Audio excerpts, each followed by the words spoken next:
अब आप परफेक्ट हो चुके हो क्योंकि आपको 25-25, 30-30 साल का एक्सपीरियंस हो चुका है। बिल्कुल। जब परफेक्ट आप हो ही चुके हो तो फिर आप पे नियम क्यों ला देना कि आप एस्टेट क्लियर करके आइए। एस्टेट क्लियर करने से कोई टीचर नहीं बन जाता। पढ़ाते हुए 25 साल हो गए, अब वो वापस जाएगा, मतलब उसको ना उसका एक्सपीरियंस काउंट हो रहा है, उसकी कोई वैल्यू नहीं है। वो उस टाइम पे जो क्राइटेरिया था वो सब पूरा करके लगा था, उसकी कोई वैल्यू नहीं है। ये कोई तरीका नहीं है। तो देश बहुत मजबूत हो चुका है, बहुत सुदृढ़ हो चुका है। इतने सुदृढ़ देश में यदि ओपीएस दे दिया जाए तो 2030 तक यानी कि 5 साल में देश दिवालिया हो जाएगी। सर मैं सोते हुए भी टैक्स दे रहा है, सब कुछ फिर वो कहाँ चला जा रहा है भाई। नमस्कार, आप देख रहे हैं पत्रिका संवाद और मैं आपके साथ डॉक्टर यशपाल यादव। आज शिक्षा से जुड़े हुए काफी मुद्दे हो गए और उन मुद्दों पर बात करने के लिए मेरे लेफ्ट साइड में बैठे हैं पवन नेहरा जी और राइट साइड में बैठे हैं रविंदर जी। आज इनसे बात करेंगे, एक डिस्कशन करेंगे कि मुद्दे है भी और लगातार प्रयास करने के बावजूद भी सोल्व नहीं होते। अभी गवर्नमेंट स्कूल की भी समस्या शुरू हो जाती है। मामलों की भी अपनी समस्या, शिक्षा कहीं भी सुरक्षित नहीं है। गवर्नमेंट स्कूल में चल जाओ, गवर्नमेंट स्कूल में अभी एक डिसीजन आया कि आप जो है एस्टेट क्लियर करेंगे। हाँ। सभी स्कूल के जितने भी टीचर है वो सब करेंगे जो 2011 से पहले के लगे, 2011 से बाद में जो लगे उन्होंने कर रखा है।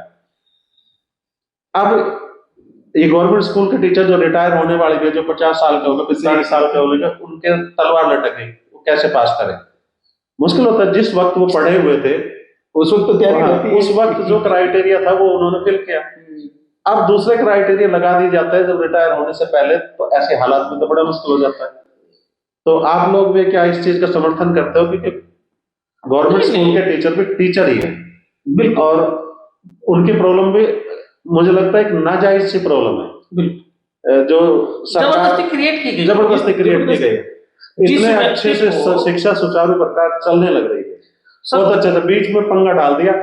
अब टीचर न पढ़ा पा रहे ना अपनी आत्मरक्षा ही कर पा रहे। उनकी अभी मैं कल परसों पढ़ रहा था, बड़ी डिमांड है कि वो पोर्टल पे ये करो, ऑनलाइन ये करो, फोन से ये करो, फोन साथ नहीं ले जाना। अरे फोन पे काम करवा रहे, फोन साथ नहीं ले जाना, कौन से नियम है। अब ये बता दिए कि भाई आप पता है वो 2011 से पहले जो भर्ती हुए वो दोबारा से एचटेट क्लियर करो, सीटेट जो भी उनका बनता है वो क्लियर करो। अब मुझे एक बात बताओ, रेट्रोस्पेक्टिव नियम किसने लागू कराई है कि भाई एचटेट लागू किया? या तो जब 2011 में आपने टेट लागू किया था उसी टाइम उसको कहते थे रेट्रोस्पेक्टिव है, पीछे से लागू होगा, इतने डेट से लागू होगा, या जो भी टीचर।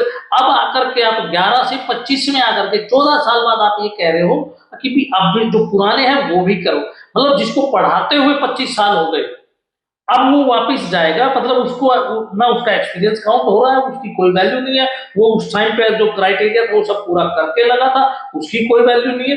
ये कोई तरीका नहीं है। मुझे नहीं लगता कि कोई ये पढ़े लिखे आदमी कहीं एक्सपीरियंस को कहीं नहीं काउंट किया गया। Experience make a man perfect, बिल्कुल ऐसा कहा गया है। हाँ। अब आप परफेक्ट हो चुके हो क्योंकि आपको 25-25, 30-30 साल का एक्सपीरियंस हो चुका है। जब परफेक्ट आप हो ही चुके हो तो फिर आप पे नियम क्यों ला देना कि आप एस्टेट क्लियर करके आइए। एस्टेट क्लियर करने से कोई टीचर नहीं बन जाता। मेरे हिसाब से तो ये टेस्ट वेस्ट सब बेकार की चीज है। और अगर है भी तो जिन्होंने एस्टेट कर लिया फिर वो सीधी नौकरी चढ़ा दो ना, फिर बाकी चीजें क्यों करते हैं? जिन्होंने एस्टेट क्लियर कर दिया वो तो इसका मतलब ये वो काबिल है, लग जाना चाहिए, लगा दो, उनकी तनख्वाह शुरू हो जानी चाहिए। उस पर भी 100 तरह की पाबंदियां लगी हुई है। चलो खैर ठीक है। एक मामला बढ़ता है कि सरकारी कर्मचारियों का ना ओपीएस का, उसमें टीचर भी शामिल है। ये ओपीएस 2004 में सरकार ने बंद कर दिया और हमारी स्कूल की यूनियन से भी उन लोगों ने संपर्क किया था, हम प्राइवेट स्कूल के साथी हैं जी, तो कहा कि आप हमारा समर्थन कीजिए जी। तो हमने डिसीजन भी लिया और आप लोग भी बैठे हुए, क्या आप लोग इसका समर्थन करते हो? ओपीएस कर्मचारियों को मिलना ही चाहिए। देखिए, कर्मचारी अपना हक ही मांग रहा है, कोई अलग से कुछ नहीं मांग रहा। जो उनको मिल रहा था, जो बंद कर दिया, उसी को तो मांग रहा है। पहले क्यों देने वाले थे?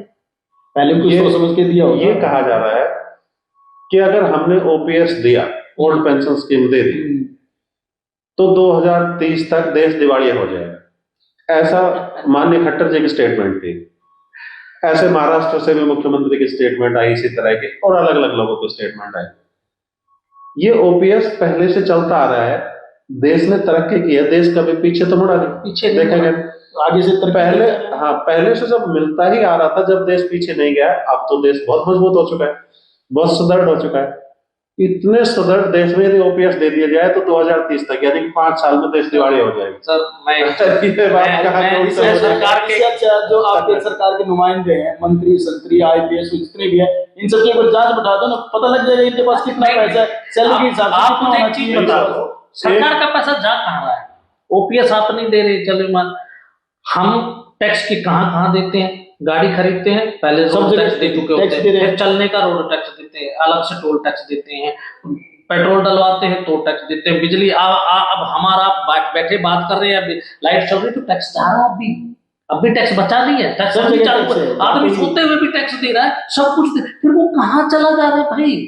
अगर आप कहीं कुछ दे ही नहीं पा रहे, स्वास्थ्य शिक्षा आप फ्री नहीं दे पा रहे, एजुकेशन आप नहीं दे पा रहे, कुछ और आप सुरक्षा आप नहीं दे पा रहे, रोड आप नहीं दे पा रहे, गलियां आप नहीं दे पा रहे, कोई और दूसरी पर्यावरण ठीक आप नहीं कर पा रहे, पानी शुद्ध आप नहीं दे पा रहे। अरे भाई कहाँ जा रहा है ये पैसा?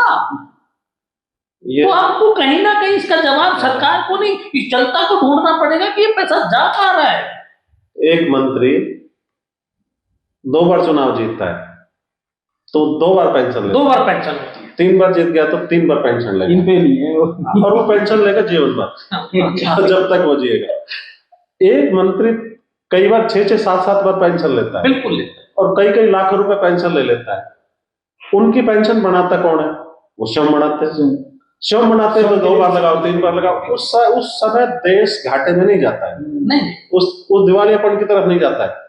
आप कर्मचारी हो, कर्मचारी कुछ मांग रहे तो देश घाटे में है। कानून मंत्री को बनाना है, सरकार को बनाना है, तो वो कर्मचारी के ऊपर मन चाहे कानून बनाए। नहीं सर, कर्मचारी कुछ मांग ले तो देश घाटे में चला जाता है, किसान कुछ मांग ले तो देश घाटे में चला जाता है, मजदूर कुछ मांग ले तो देश घाटे में चला जाता है। नेता मांगते रहे, नेता लेते रहे, क्योंकि मांगना किसी से नहीं, खुद ही लेना, वो लेते रहे, किसी को कुछ कोई घाटे में नहीं जा रहा है। खजाने की चाबी अपने पास खजाने है। की चाबी अपने पास है, मतलब बिल्ली को दूध की रखवाली बैठा रखा हम लोग, कमाल की बात है। खजाने की चाबी अपने पास है, जितना चाहे इंटरेस्टिंग आप विषय है, निकाल इसमें तो लीजिए। बहुत बड़ा विषय है, इसमें तो बहुत ज्यादा चर्चा होनी चाहिए, पर कुछ समय की पाबंदियां भी है, तो चलो आज के बात हमारी बड़ी सार्थक रही।